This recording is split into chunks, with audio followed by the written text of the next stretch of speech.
Hello साथीहरु, नमस्ते सम्पूर्णमा र स्वागत छ यहाँ सबैजनालाई मेरो सानो युट्युब ब्लगमा। आज चाहिँ म यहाँनिर यो कुवेतको चाहिँ मरिना सिटीको मरिना बीचमा घुम्न आएको छु। यहाँ देख्न सक्नुहुन्छ हजुरहरूले ब्याकग्राउन्डमा एकदम सुन्दर मनोरम दृश्यहरू।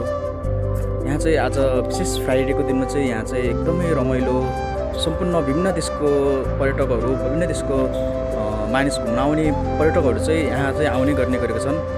विशेष गरी फ्राइडे अनि स्याटरडे चाहिँ यहाँ चाहिँ मानिसको धेरैभन्दा धेरै यहाँनिर भिडहरू देख्न सक्नुहुनेछ। एकदम रमाइलो पनि हुने गर्दछ। यहाँनिर चाहिँ सम्पूर्ण विदेशबाट आउनुभएको मानिसहरू र नेपाली दाजुभाइ दिदीबहिनीहरू पनि यहाँनिर आउने घुम्ने गर्ने गरेका छन्। हजुरले देख्न सक्नुहुन्छ ब्याकग्राउन्डमा चाहिँ यहाँ चाहिँ बोटिङ गर्ने ठाउँहरू, स्थानहरू पनि रहेको छ, जहाँ चाहिँ बोटिङ गरेर चाहिँ अझभन्दा अझ चाहिँ रमाउन सक्नुहुनेछ यहाँहरूले। यो चाहिँ मेरो फर्स्ट भ्लग हो।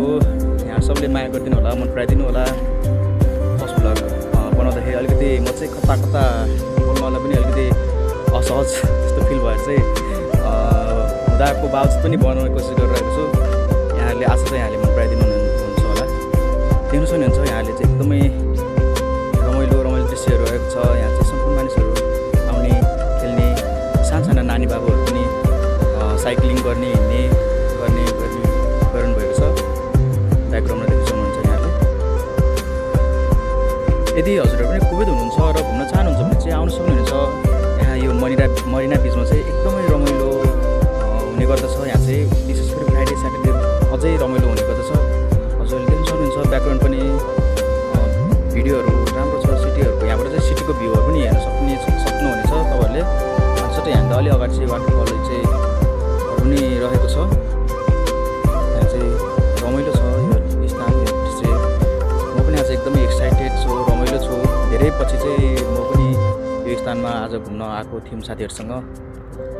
यहाँको मनमोहक दृश्यले गर्दाखेरि जस हाम्रो चाहिँ बडीमा अझै बढी एनर्जी आउने र 12 घन्टा जति हामीले यहाँनिर विदेशमा चाहिँ काम गरिरहेको हुन्छौँ, त्यो सबै स्ट्रेसहरू, त्यो सबै तनावहरू चाहिँ यहाँ चाहिँ बिर्सिने, भुल्ने एउटा गन्तव्य स्थान जस्तो चाहिँ उद्गम स्थान बनेको छ भन्नु पनि सकिन्छ हामीले यसलाई।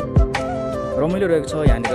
अब हामी मरिमरि विदेशमा चाहिँ काम गर्ने, खट्ने मात्रै होइन कि बेलामा चाहिँ यस्तै रमाइलो स्थानहरूतिर घुम्ने गर्दाखेरि अझै हाम्रो दिमागलाई चाहिँ अलिकति भनौँ न अलिक ऊर्जा मिल्छ, ऊर्जा प्रदान हुन्छ जस्तो लाग्छ। मेरो विचारमा चाहिँ यस्तो लाग्छ। अब हजुरहरूको विचारमा के कस्तो लाग्छ है, कस्तो लाग्छ हजुरहरूले कमेन्ट गर्न सक्नुहुनेछ।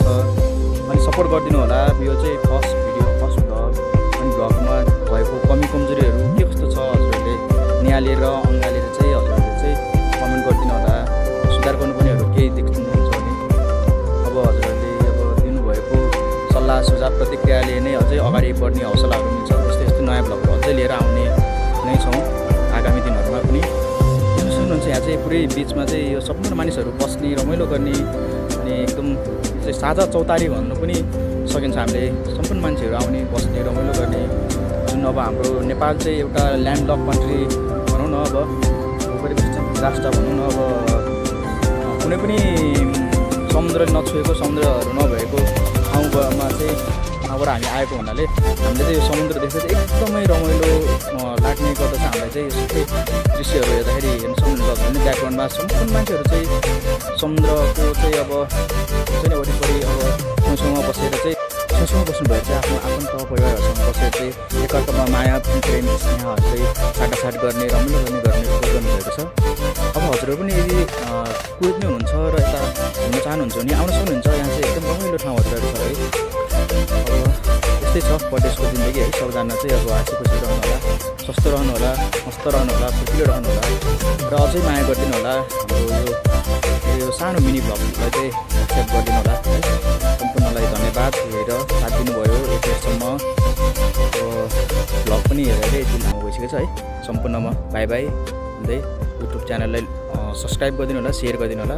हस्त धन्यवाद।